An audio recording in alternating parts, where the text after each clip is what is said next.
General, Mueller has presented no evidence to suggest President Trump colluded with Russia after a nearly 2-year probe. Our next guest says with respect to the president and collusion, Mueller does not have a crime he is investigating. He is investigating in hopes of finding a crime, which is a very different thing. Joining me now is Andy McCarthy, the former chief assistant U.S. attorney in the Southern District of New York. He worked in that office for 18 years. Andy is now a National Review contributing editor, Fox Business contributor. It's those articles in National Review that I really look forward to and read voraciously every time I get them, Andy.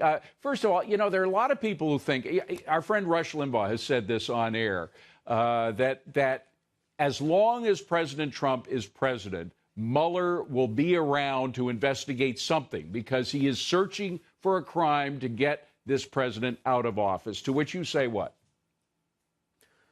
Well, I think Rush is right that there are no parameters to the investigation and that as long as it goes on, it will be an unlimited hunt for something. But where I disagree with Rush is that to the extent he thinks it'll go on as long as the Trump presidency goes on, I think that what we're seeing is Mueller winding down. I think he's right that the conventional wisdom in Washington that this is about to come down any second is overblown. I think that there are still cards for Mueller to play.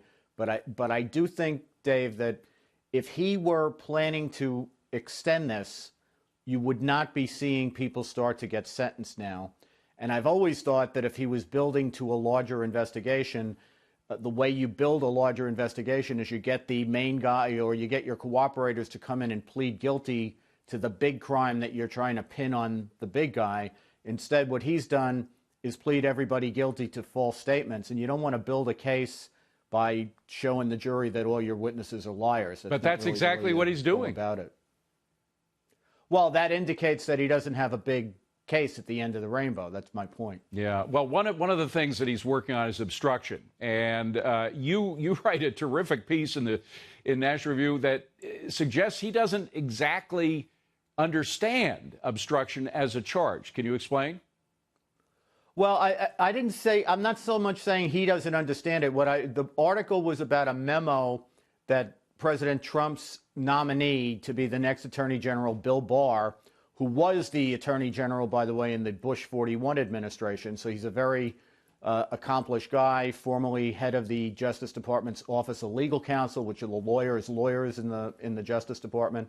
So he writes a very lawyerly, scholarly memo to Rod Rosenstein, the Deputy Attorney General, saying that if the public reports of Mueller's theory of obstruction are true, then that obstruction theory is not viable under federal law because it's an extravagant extension of it. What it would say is that instead of traditional obstruction, which is things like tampering with witnesses, tampering with evidence, destroying evidence, things that are innately corrupt, evil acts to try to undermine a proceeding, Mueller's theory would apply to any act of the president, even legitimate exercises of his constitutional prerogatives, if a prosecutor decided that they were improperly motivated. And what Barr says, and I think he's correct about this, is that is not a viable extension or expansion of the obstruction statute. Andy, it just seems like Mueller is stretching so far, stretching the law in so many different directions in order to make a case against this president. It's like his entire reputation hinges now upon making a charge against the president that will stick instead of the blind search for the truth. This is trying to find something to put on the president. He's filed two indictments against groups of Russians that seem to preclude the possibility of complicity by President Trump. He hasn't charged anyone in any case that even hinted that President Trump did anything wrong. I know people are impatient with the investigation. I'm impatient with the investigation.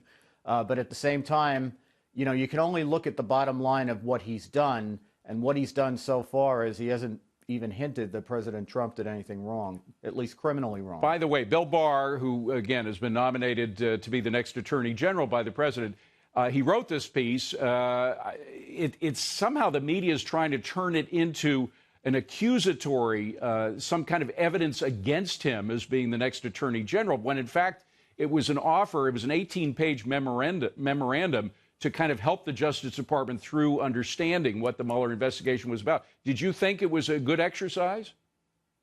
Yeah, I really did. I thought it was a very good exercise. And if I were on the other side of this argument, I would take comfort in the fact that Barr comes out expressly and says that we all know that a president can be cited for obstruction. He doesn't take the extreme position that the president is above the law or the president can't be guilty of obstruction.